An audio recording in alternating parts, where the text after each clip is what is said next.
ये बताइए कि एनआरसी के धर्म से कोई लेना देना है? बिल्कुल नहीं लेना देना है एनआरसी का। तो अगर ये सवाल उठता है कि क्यों मुसलमान विरोधी बताने का एक नैरेटिव फैलाया जा रहा है, तो उसके पीछे की क्या वजह है? आप क्या समझते हैं? देखिए, मैं तो शुद्ध रूप से मान करके चलता हूं कि इस देश के अंदर कुछ राजनीतिक पार्टियां हैं जो मुस्लिम तुष्टीकरण में काफी लंबे वर्षों से लगी रही। उन्होंने कभी सशक्तिकरण करने का काम ही नहीं किया, हमेशा से तुष्टीकरण ही किया मुस्लिमों का।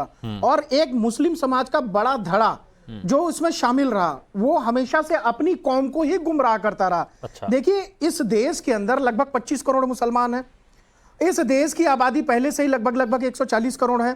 इस देश के अंदर जितने लोग हैं उनको रोजगार देना, उनको देश का विकास के कार्य जो है वो ऑलरेडी जो है चल रहे हैं। अगर हम एनआरसी करते हैं तो एनआरसी में मुसलमान कहां से आ जाता है, पहले तो ये बताइए। हाजी खान साहब बताइए कि जब इसमें ऐसा कुछ है नहीं है, मतलब एनआरसी के बारे में जब बात की जाती है, वैध अवैध की बात है, तो इसमें धर्म कहां से आया? देखिए, एनआरसी जो बनाया जा रहा है देश की अगर जनता के फायदे के लिए बनाया जा रहा है, देश में विदेशियों से आने वाले लोगों को रोकने के लिए बनाया जा रहा है, तो इसमें किसी को क्यों विरोध होगा?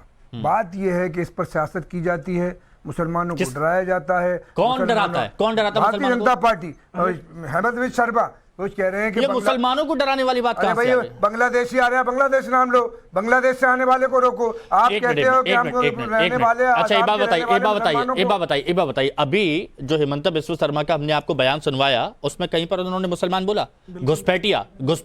तो घुसपैठियों में आप मुसलमान को इंक्लूड क्यों कर रहे हैं कि मुसलमान ही घुसपैठिया है? बांग्लादेशी नहीं, मुझे ये बताइए, क्या आपकी नजर में नहीं हाजिर भाई, क्या आपकी नजर में मुसलमान ही घुसपैठिया है?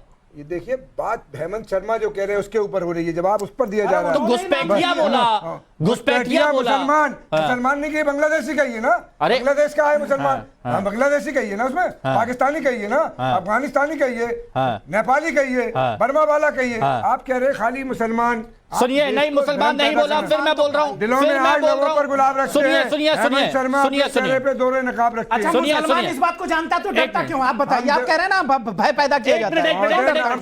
सुनिए हाजिर भाई, बाकी मेहमानों के पास जाऊंगा। सुनिए, बाकी मेहमान, आपका काम है उनके डर को दूर करिए। जो भय का भूत खड़ा किया जा रहा है, इस भ्रम का भूत खड़ा किया जा रहा है, उस भ्रम के भूत को दूर करिए ना। क्यों किसी के बाप बेटे पे जाना? ईसाइयों कोई भी हो, किसी में अच्छा, बाप बेटे पे नहीं आएंगे, लेकिन एक बात क्लियर करना बहुत जरूरी है, क्योंकि 1 बजे की जो डिबेट होती है ना, इसमें कोई ऐसी बात नहीं जाती जो गलत तरीके से संदेश दे। आप देखिए, मैं पूरा बयान एक बार सुनिए। हम असम में 20% पुनः सत्यापन के साथ एक सही एनआरसी चाहते हैं। झारखंड और अन्य जगहों पर भी एनआरसी होना चाहिए, क्योंकि घुसपैठिए सिर्फ असम तक सीमित नहीं है। घुसपैठिए असम या पश्चिम बंगाल से घुसते हैं और पूरे देश में चले जाते हैं। कुछ लोग आधार कार्ड बनाकर असम वापस आ जाते हैं। यह सिर्फ असम का मुद्दा नहीं, बल्कि एक राष्ट्रीय मुद्दा है। जब से बांग्लादेश में हिंसा भड़की है, हम हर रोज अवैध घुसपैठियों को पकड़ रहे हैं। इसमें मुसलमान कहां बोला, बताइए। आप जो है ये बात कह रहे, बांग्लादेश की जीडीपी 10.5%। अरे जीडीपी कहां से आ गई? आप बांग्लादेश से बड़ी मोहब्बत है, से क्यों आएगा? इतनी मोहब्बत बांग्लादेश से? हिंदुस्तान की जीडीपी बताओ ना भैया। बांग्लादेश और पाकिस्तान की जीडीपी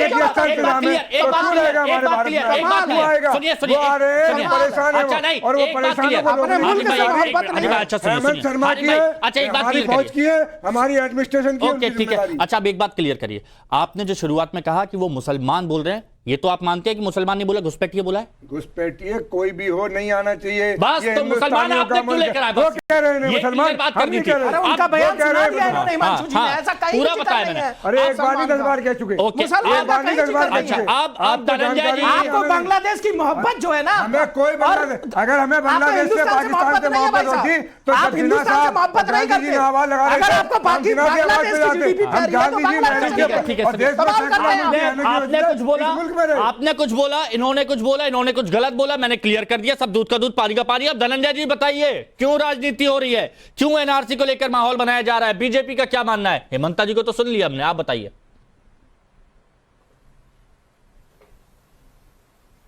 धनंजय गिरी, देखिए, बात कोई भी बोल रहा है, हेमंता बिस्व शर्मा बोल रहे हैं या कौन बोल रहा है, विषय बात यह है कि कितनी जरूरी बात कही जा रही है।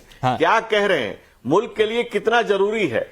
ये बदलती हुई डेमोग्राफी, ये डेमोग्राफ है, ये बढ़ता हुआ डेमोग्राफ है जो डेमोक्रेसी के लिए खतरा है। ये डेमोक्रेसी के लिए भी खतरा है, मुल्क के लिए भी खतरा है। ये डेमोग्राफ जो है धीरे धीरे डेमोक्रेसी को निगलने के लिए आमादा खड़ा है। हाँ। ये हम सबकी जरूरत है, वक्त की जरूरत है कि भारत में कौन घुसपैठिया है, कहां से आ रहा है, वो बांग्लादेश से आ रहा है, चाहे म्यांमार से आ रहा है, जहां से भी आ रहा है, जिस एक तरफ से आ रहा है, रोकने की जिम्मेदारी किस पर है? क्योंकि भारत को भीड़ बना देने का किस पर है वो जिम्मेदारी रोकने की? सरकार पर है क्या, किस पर है? और आपने मौलाना बोला तो साहब वो अभी बीच बोल में रहे हैं बोला ना। हाँ। बीमारी है क्या? गिरी साहब तो मौलाना? बोलने दीजिए, फिर और आराम से। बीमारी है क्या बीच में? सवाल किया जा रहा है आप अपने बोल रहे थे तो आप मैंने सरकार सुना। में, इसलिए आपको अरे सवाल झूठ किया जा बोला रहा है है। तो इसीलिए तो वो एनआरसी की बात कर रहे हैं, जिस पर आप लोग सवाल उठा रहे हैं। लेकिन आपका किरदार तो शर्मसार करने अरे वाला ये तो है। आपका किरदार पूरी दुनिया को मालूम है, हिंदुस्तान को मालूम है। दुनिया शर्मसार क्या है। आप हिंदू और मुसलमानों की लाशों के ढेर पर चढ़कर प्रधानमंत्री बनते? ये आपका इतिहास है। अरे हमें इतिहास में अब आगे- अब आप प्रधानमंत्री पे आ गए। अब जब देखिए एनआरसी की बात आ रही है, आपने मुसलमानों को जोड़ दिया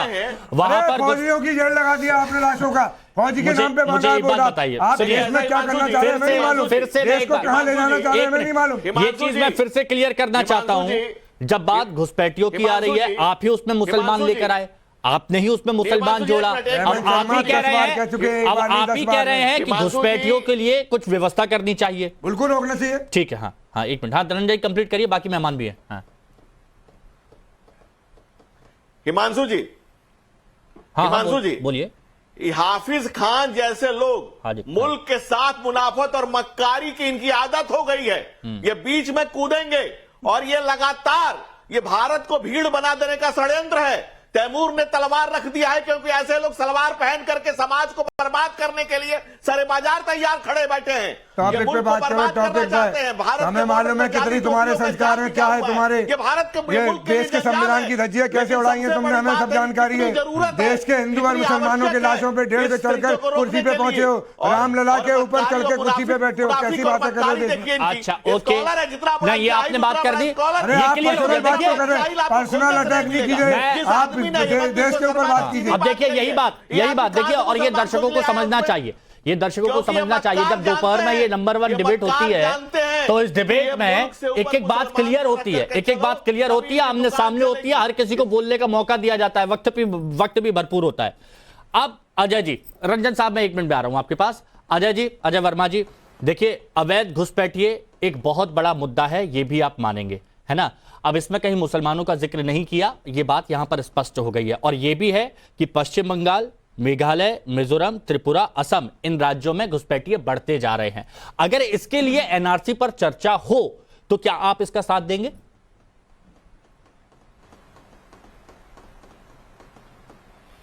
देखिए हिमांशु जी, मुझे उम्मीद है कि आपने जैसे क्वेश्चन पूछा मुझे सुनेंगे, टोकेंगे नहीं प्लीज। मैं ये बताना चाहता हूं कि सरकार देश में नरेंद्र मोदी जी की है।